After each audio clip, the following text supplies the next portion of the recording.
3, today's guest committed to leaving the alcoholic version of himself in the past. By age 49, he began his personal challenge to defy the limits of what's humanly possible, transforming physically, mentally, and spiritually. Well into his 50s, he's now competing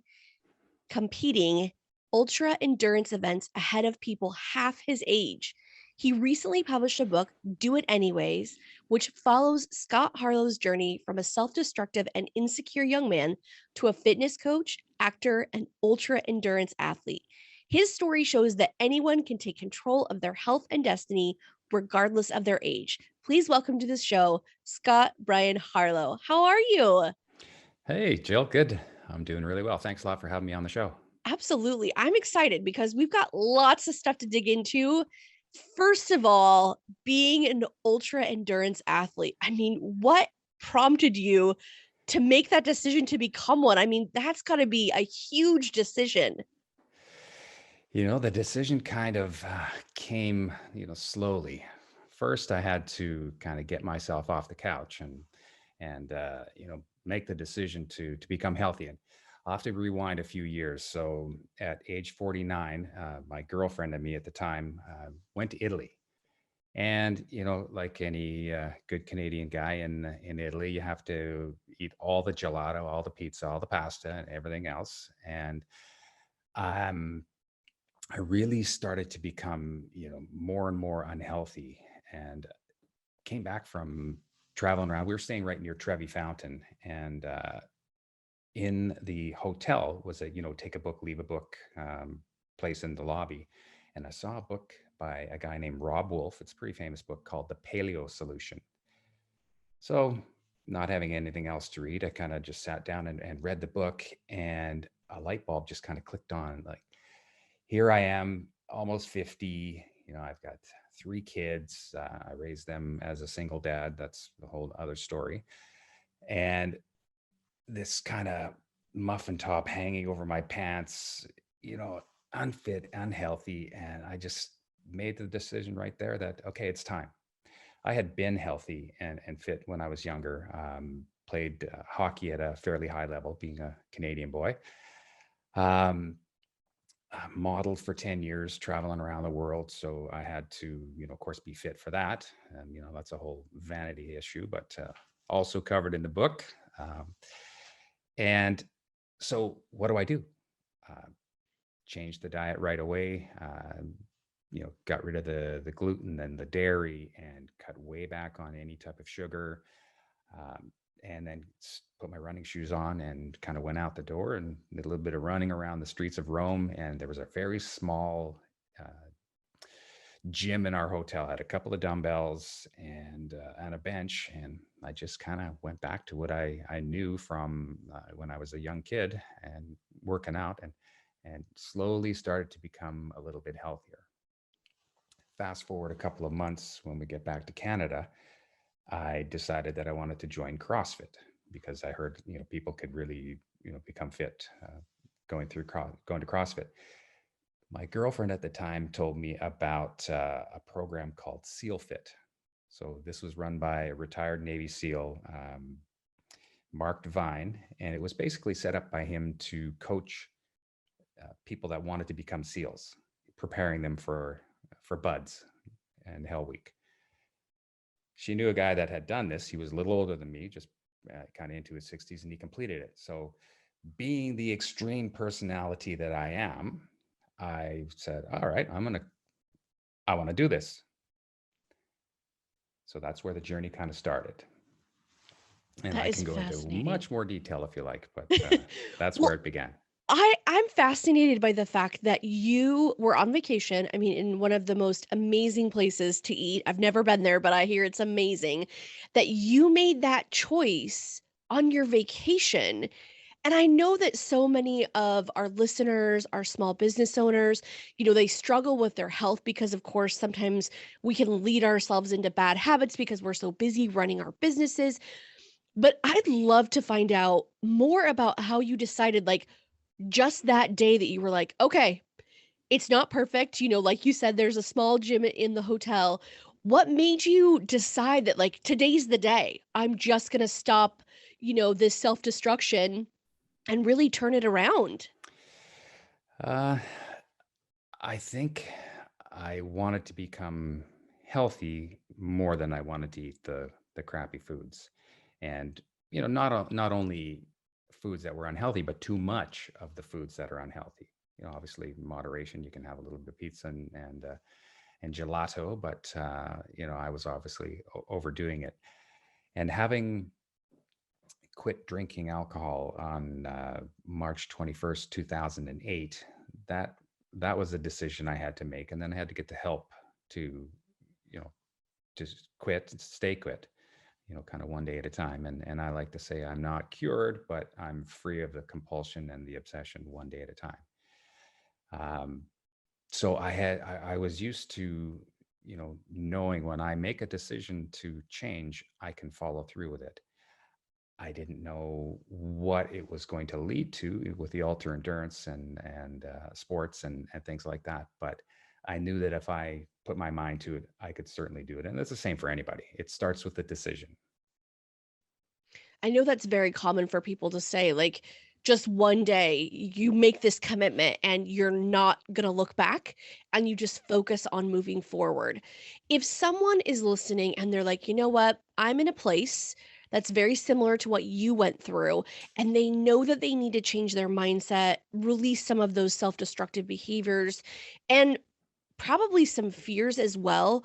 What do you think is the best way for them to do that? What advice would you give someone that's maybe in a similar situation? Start. Analysis paralysis or paralysis through analysis. Okay, I'll do it tomorrow. Maybe not. I'm a little bit tired today.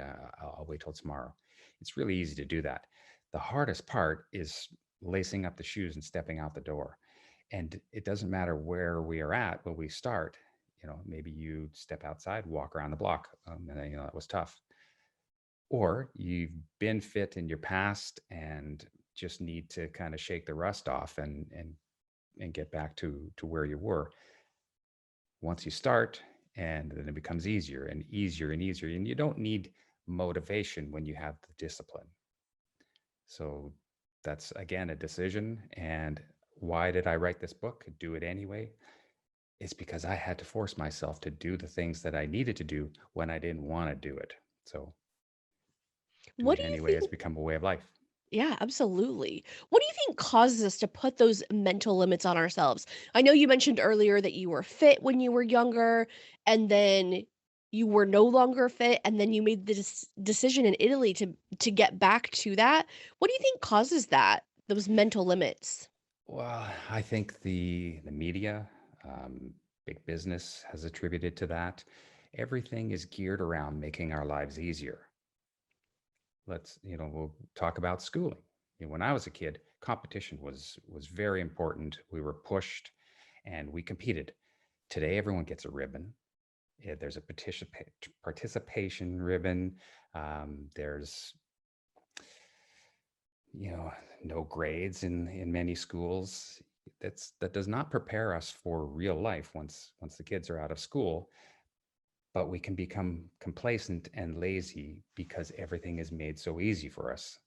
The growth is in the hard work. The growth is in stepping out of your comfort zone and growing past that, and the next line and the next line and the next line. The next thing you know, that line is so far back there that I look back at the person I used to be, and I'm shocked. How was I a smoker for 15 years? How was I, an active alcoholic? How was I so unhealthy and so unfit? It's that creep. It just creeps up on you, and it gets worse and worse and worse if we don't make a decision to change it. Well, and I'm glad that you brought that up because I think it's both sides. So, when you are every single day, you have to lace up your shoes, make a commitment to exercise. It's kind of that slow progress, but it's the same for the other side too, like our unhealthiness or our Hmm. bad habits, like working too much or the mental strain that we put under ourselves. That you're right, it is the creep from both sides. It is. Yeah. One of the rules that I have is never take more than one day off in a row. So, I mean, unless I've done a huge event where, my body physically needs to recover, a day off is okay, but 2 days off, and now it's easy to go, okay, tomorrow. Okay, I'll do it tomorrow. And that mediocrity creep just kind of slides back in. Next thing you know, it's been a week and oh, I feel crap. Why do I feel so terrible? Oh, it's because I haven't trained. And I like to use the words fueling and training instead of diet and exercise. Because if you eat and train or fuel and train, it's a lot different than diet. Diet has such a negative connotation, and exercise is a chore. Training, you're working towards something. I I really love that reframe because you're training towards a goal. So it definitely is a lot different. It's not so much a slog. Yeah. It's you're actually working towards something, which is energizing. We have to talk about your ultra endurance because I think it's fascinating that you can push past these limits mentally. And I know that you've mentioned that you're competing against athletes that are half your age.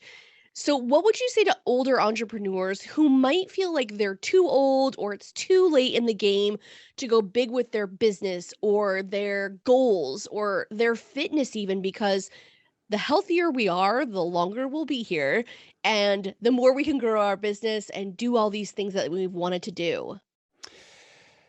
Great question.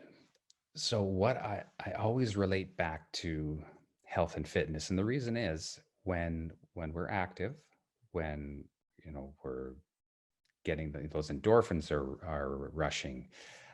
We feel better about ourselves. When we have more energy, feel better about ourselves, eating better, sleeping better. All of those things compound to make us a better human being, which is going to enable us to make our businesses better. So starts back there. Business advice. I probably won't go there, but there's lots of folks that have built fantastic businesses out there, or in the process of doing so. But if I guess what I'm saying is, if I allow myself to let those negative thoughts creep in, and the negative actions, the thoughts lead to the actions. So if I start with fitness and I'm feeling really good about myself, I'm going to do the things that I need to make my business successful. That's what I'm trying to get at. Yeah. And probably that probably goes into every aspect of your life as well. Because if you're feeling good, that allows you to do so many other things, right? Oh, exactly. Uh, One of the motivations that I had to become healthy is being a dad. And I'm sure there's lots of entrepreneurs or people that you work with that might be a little bit older in life that have grandkids.